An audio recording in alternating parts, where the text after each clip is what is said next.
Rishi Sunak is set to become the next Prime Minister of Great Britain British Prime Minister, after Liz Truss resigned just last week.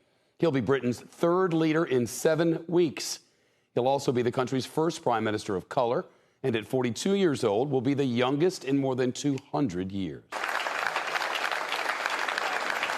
Today, Sunak was greeted with cheers and applause at the Conservative Party headquarters in London. In a brief speech, he vowed to unite Britain after months of political and economic turmoil. The United Kingdom is a great country, but there is no doubt we face a profound economic challenge. We now need stability and unity, and I will make it my utmost priority to bring our party and our country together. Sunak's victory confirmed today after his only other challenger, Penny Mordaunt, dropped out of the race. She failed to secure the 100 nominations from the Conservative lawmakers necessary to reach a potential runoff. And Boris Johnson? Well, yesterday he claimed he did reach that nomination threshold, but trailed Sunak in support. In a statement, he ruled out a comeback, writing in part, "You can't govern effectively unless you have a united party in Parliament." Next stop for Rishi Sunak, an audience with King Charles at Buckingham Palace. The monarch set to ask Sunak to form a government tomorrow morning. Wilfred Frost is with us live from Downing Street, now an anchor for our sister network Sky News in the UK and a CNBC contributor.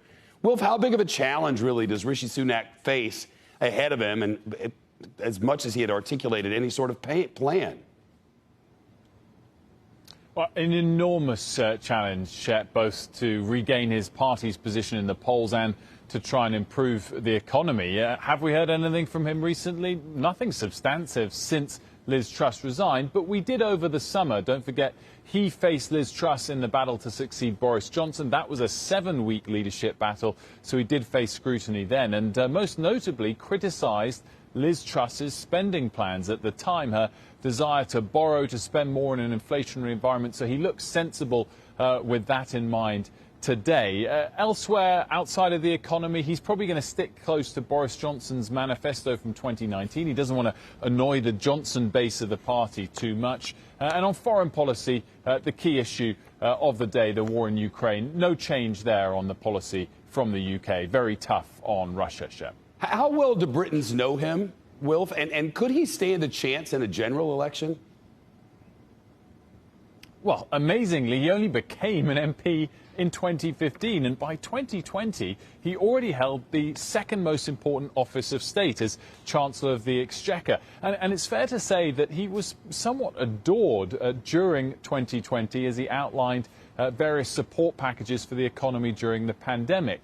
He then, in an odd way, faced his scrutiny after that stratospheric rise rather than before it, and 3 key issues have weighed on him in the last year. One is his wealth. He was at Goldman Sachs, then at a hedge fund, then did an MBA at Stanford, where he met his future wife Akshata Murthy, who is the daughter of the Indian billionaire founder of the tech company Infosys. He and his wife are worth about $800 million. The second issue was tax and legal related. His wife could have paid a bit more tax but didn't do anything illegal, and both he and his wife kept their green cards after Stanford. That was spun as suggesting they wanted to return to America. They might want to live there more than here long term, though we of course won't hold that against them on this TV show. And then finally, of course, he's known for resigning at a key moment in Boris Johnson's government and leading to Johnson's downfall, seen by some as a bit of a backstabber for that reason.